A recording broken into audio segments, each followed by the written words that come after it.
Hi, everyone. Welcome. Today we are going through a video overview of our open space and recreation plan for the city of Lynn. This is a plan that is an update of our previous open space and recreation plan, and we are thrilled to present the results of all the engagement and all of the analysis that has gone into this 7-year update. I'm Lauren Drago. I'm the Associate Planner for the City of Lynn, and I am joined by Valerie Vong in the Mayor's Office for today's session. And at this time, I'd love to turn it over to our consultants, Activitas, with Jonathan Sharwick. Hello, thank you, Lauren. My name is Jonathan Charwick. I'm an associate principal and registered landscape architect with Activitas. Along with Olivia Messenger, landscape designer with Activitas, we have been working with the City of Lynn on this update to the OSRP. At this time, I'll turn it over to Olivia Messenger to give the presentation. Hi, hello everyone. Good morning, good evening, whenever you're watching this. My name is Olivia Messenger. I'm with Activitas. And the purpose of this presentation today is just to go over some background on what an open space and recreation plan is, review the process we've completed so far leading up to this point in our public engagement, and then to go into the results of that process, which is our proposed new goals. And then at the very end, we'll end this presentation by explaining how you can view the report for yourself and submit any feedback to the city that you may want to have for inclusion. So to start off with a brief OSRP overview, an open space and recreation plan, or OSRP, is a document that records community needs, things related to open space and recreation, and it lets the city know how it can help you, the community, meet your needs, wants, and goals. To do this, the OSRP essentially creates a snapshot of this history of the city, its demographic makeup, and any opportunities and constraints that exist in Lynn. All of that is to provide the background for the city to set new goals for the next 7 years. The reason that we're doing this now in 2023 or 2024 is that the Massachusetts Department of Conservation and Recreation requires that communities have an up-to-date OSRP, one that's been updated in the past 7 years, to be eligible for certain state grant programs. The OSRP deals with both open spaces and recreational facilities. People are usually more familiar with the term recreation, less so open space. So we just wanted to go into a little bit on what open space entails for the purpose of the OSRP. Recreation facilities include indoor and outdoor spaces, ball fields, community centers, gyms, pools, playgrounds. Open space, on the other hand, refers to any other undeveloped land that may be preserved based on its natural, historic, or recreational value. Open space is always outdoors, and it may include things like parks and ball fields because they are outdoor spaces, but it also includes conservation areas such as Lynn Woods, undeveloped urban areas such as traffic medians, corridor parks, spaces like the waterfront that have been targeted for revitalization and redevelopment in Lynn. Both types are very important. Both types represent opportunities to expand your current recreational and conservation profile in Lynn, and both spaces are an important piece of this process. The process that we've been going through over the past year that we're in the midst of now is an update to Lynn's existing open space and recreation plan. You have one on file from 2016. As I've mentioned, it needs to be updated every 7 years in order to maintain that state funding eligibility. So a lot of the background information can be maintained more or less the same between updates, but a lot of the meat and potatoes of the report needs to be updated every 7 years. We've updated a lot of that background information, including things like demographics, but the primary purpose of the update is so that the city can create new goals and new action items based on present day 2024 goal priorities and community needs, things that we've created based on the public feedback that I'll be going into in a little bit. The goals that we've created for this next 7 years are intended to lay out a vision for Lynn's open space and recreation for the future, which will help to guide the city to select open space and recreation projects and planning. There are also action items, which are more step-by-step than the more broader vision-focused goals, and they describe specific actions towards achieving that vision. Other things that need to be overhauled since 2016 includes the list of accomplishments. That is a reflection on the past 7 years, and it helps to determine which of your previous goals were effective and which might need more attention in the upcoming 7 years.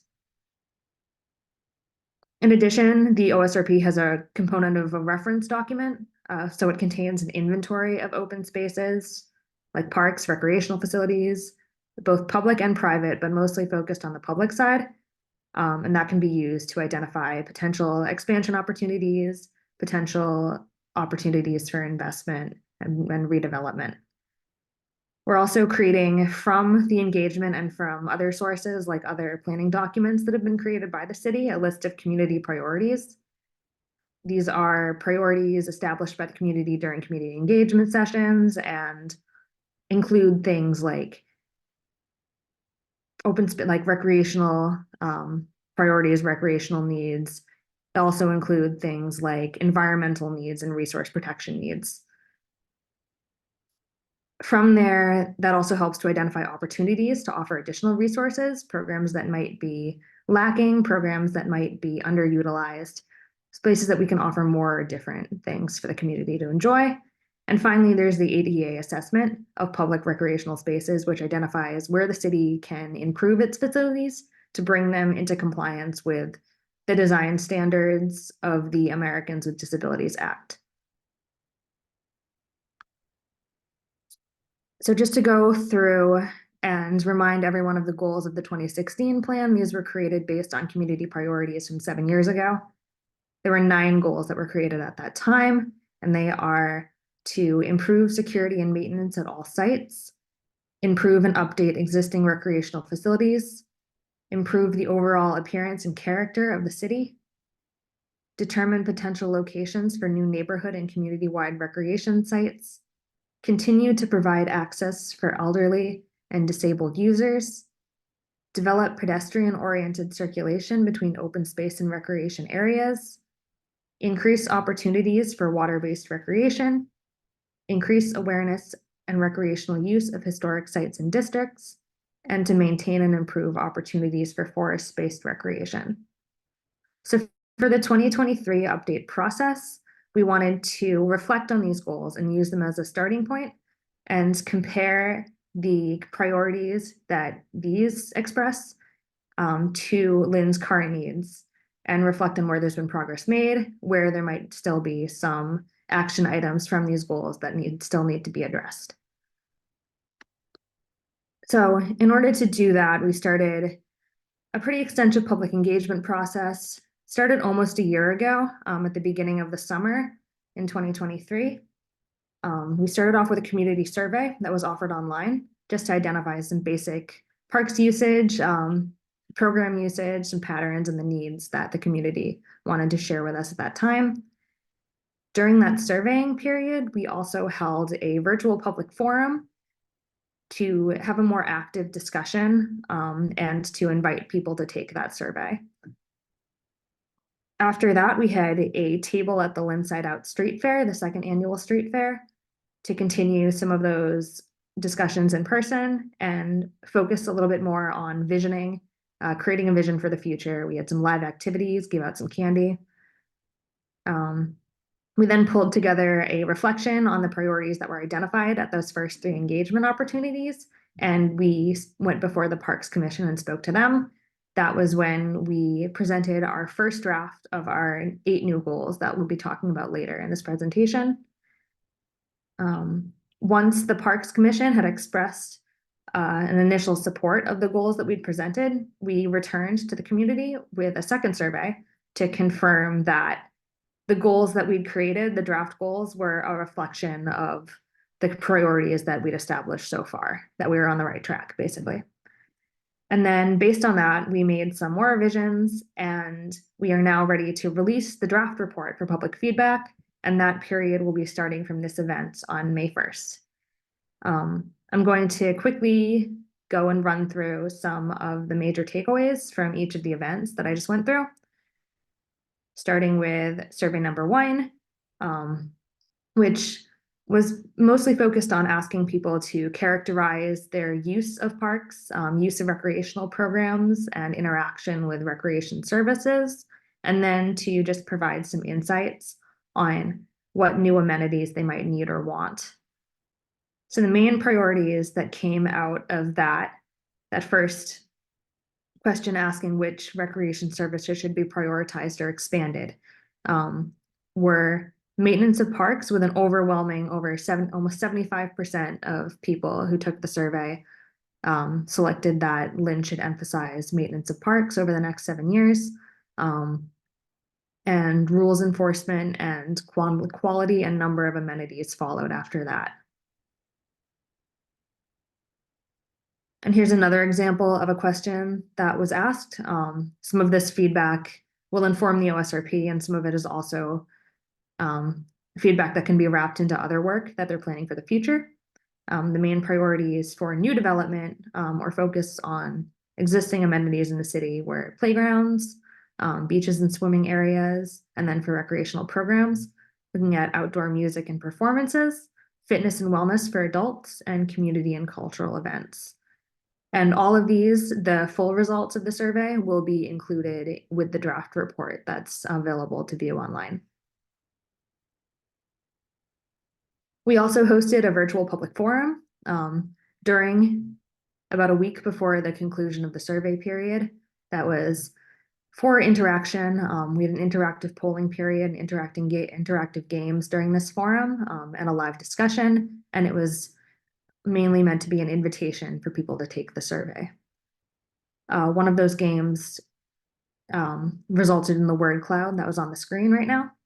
We had a great active discussion at the end of that forum with the participants, and our main takeaways from that discussion was that people in Lynn were really passionately invested in things like improving accessibility, enhanced maintenance, again, passive recreation like walking and biking, restoration of existing parks and facilities, which is often tied with enhanced maintenance. And most notably from this, we received a lot of feedback related to a vision of Lynn as an exemplary forward-thinking community around things like maintenance and accessibility and having broadly accessible amenities for the community. As I mentioned before, we also tabled at the Lynn Side Out Street Fair. We focused the conversation really on the vision of the future of Lynn. We had these activities in both English and Spanish at this event. And I should have mentioned before at the public forum, that was also a bilingual event that was also held in Spanish. These are on the screen some examples of things that people wrote on our vision board. A lot of these repeated in various ways on the board, and some of those repeat answers that we heard a lot were community engagement, dog parks, maintenance, performance spaces, playground repairs, public markets and public events, safety and water recreation. One thing that kept coming up that I found notable from this period was that there was a sense of gratitude for the city, that the city had been so proactive about expanding public engagement recently, expanding multilingual engagement. And that got us thinking as a group, as a project team, about how to wrap engagement into one of our updated goals. So overall, we were able to synthesize these common themes that we heard into these 11 buckets, as it were. And as we went into making new goals from the public engagement period and from the goals that were created in 2016, we were intending to capture all these themes and to create crossover where it was feasible. So that leads me into presenting our proposed new goals for some public feedback. So these 8 goals that are on the screen are really a condensed version of those 11 themes into these proposed 8 new goals. We have goal number 1, update and maintain existing facilities to a consistent high standard citywide. Goal number 2, offer recreation services, programs, and amenities that meet the needs of residents. Goal number 3, improve safety and security at all open spaces. Goal number 4, improve accessibility beyond the requirements of the ADA. Goal number 5, enhance access to the waterfront. Goal number 6, improve and expand pedestrian and bicycle infrastructure. Goal number 7, protect and enhance the city's natural environment. And goal number 8, foster a sense of community identity and civic pride. So as I mentioned before, these new goals are intended to be a synthesis of those 11 themes or those 11 buckets that were created from the public engagement period. And some of these are a sort of a one-to-one translation of that conversation, like maintenance, which was far and away the most common response that we heard from the public.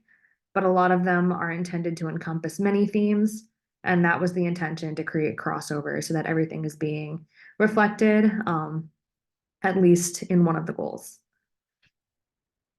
I also wanted to show that we're not trying to do away with any of the 2016 goals. I think that what we heard from public engagement was that all of them are valid and all of them are still reflective of the community priorities today. But a lot of the action items in the 2016 plan are still ongoing. We wanted to make sure that we had a way to identify where those goals were being continually reflected in the 2023 goals. So after we've released that, or after we presented that set of 8 draft goals to the Recreation Committee, we released a second survey just to determine that we were on the right track. We presented a simplified version of the goals to the community, and in this question in particular, we asked them to rate those priority areas on a scale of 1 to 5, where 5 is the most important, 1 is the least important. All of the goals had a majority 5 rating, and all of them had a combined 4 and 5 rating of over 50%. So that gave us that was a good sign for us that we were on the right track with identifying community priorities. So I just wanted to go in and really focus on each goal individually to close out this presentation. For goal number 1, update and maintain existing facilities to a consistent high standard citywide. As I mentioned, this was far and away the most common goal, the most common priority that participants mentioned during our engagement period. We were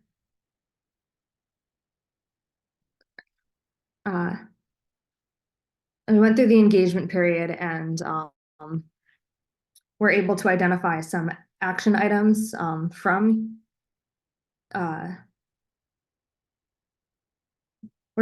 went through after the engagement period, we were able to reflect on some of the things that we talked about and identify some objectives and action items to sort of guide what could be placed within this goal in the future.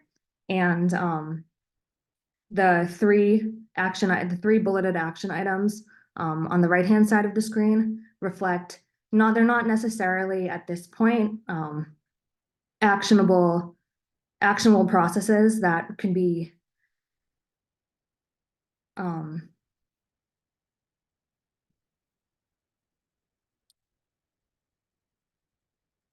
sorry, the bulleted list on the right are not necessarily actionable action items that can be given a timeline, that can be funded through the city at this point, but this is something that can be used to go through the work that the city's doing and categorize a lot of that work. So really I'm treating these as objectives at this point, where they're just small steps towards achieving the goal that's presented on the left.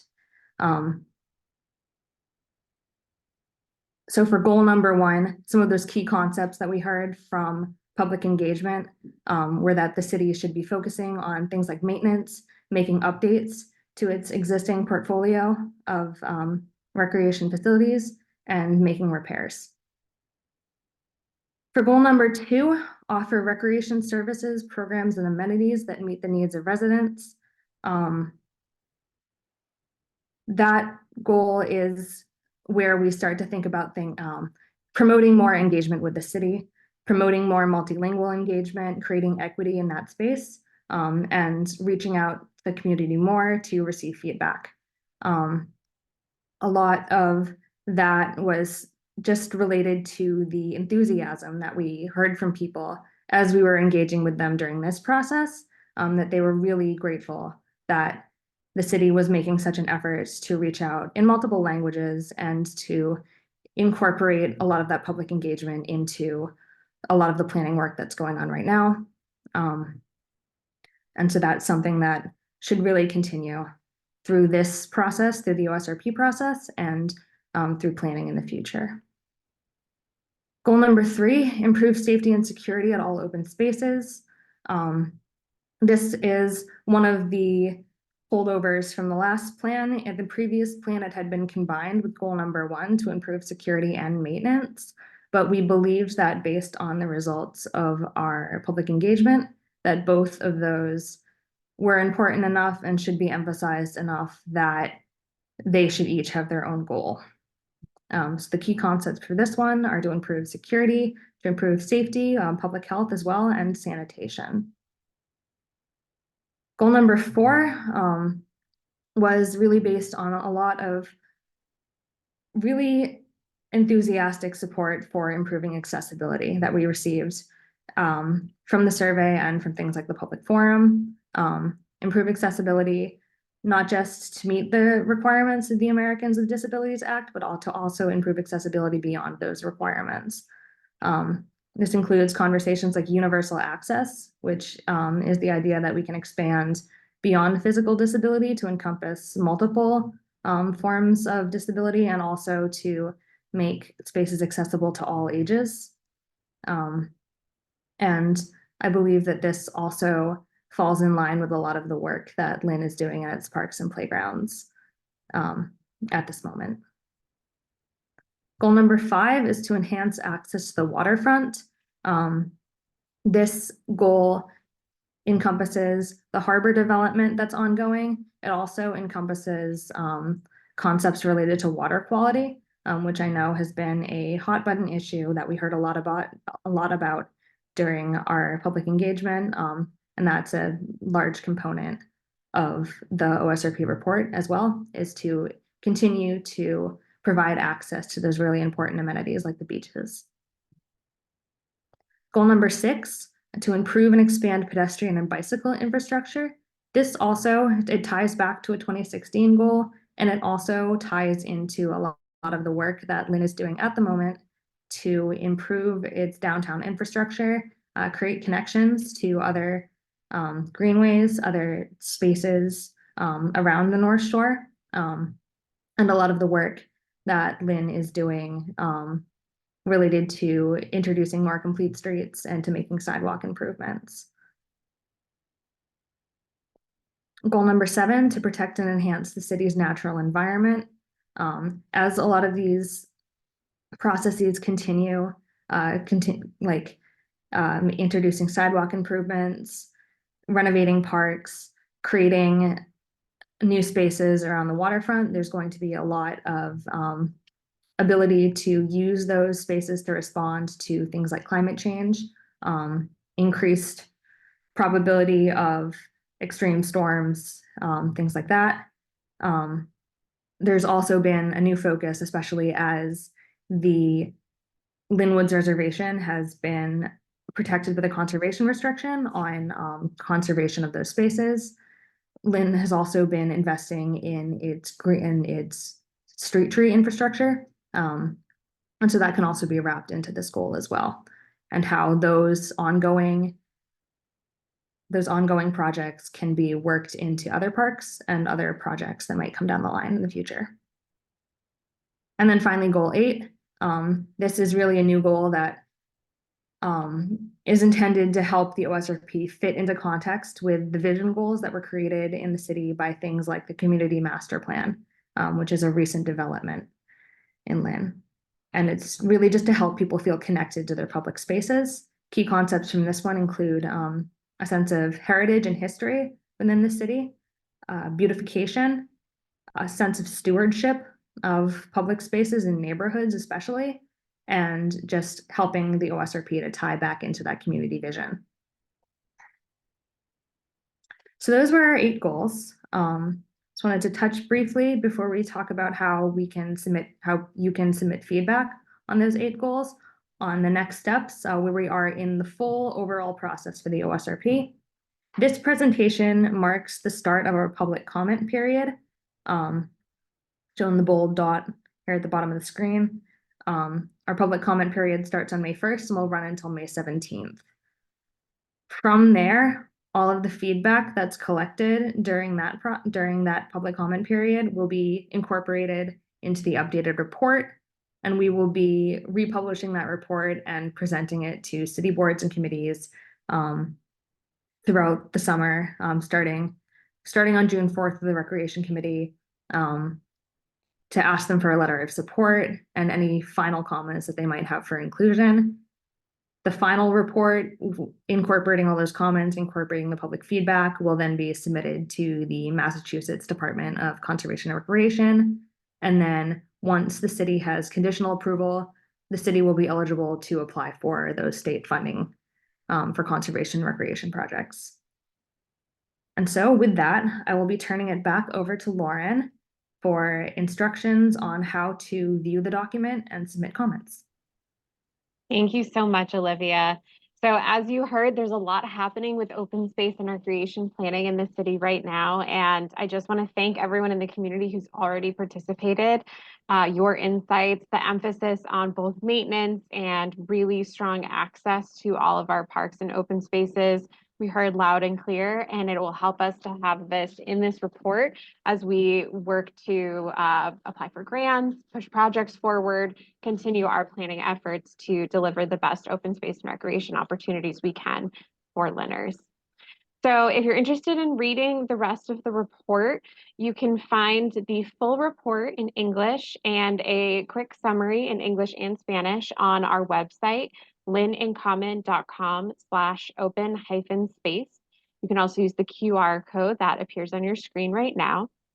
And if you have any comments or edits or thoughts, please feel free to email me directly at lauren.drago@lynnma.gov by Friday, May 17th. As Olivia said, at that time, we'll collect all of the feedback that we've heard through the comment period. We'll make any necessary edits to the document, and then we'll be moving forward with local adoption and state approval of the plan. And then moving forward, this plan will be part of our grant applications and our planning work, carrying on these important initiatives into the future. So with that, thank you so much for checking out this video, learning a little bit more about our planning process here, and I look forward to hearing from you. Thank you.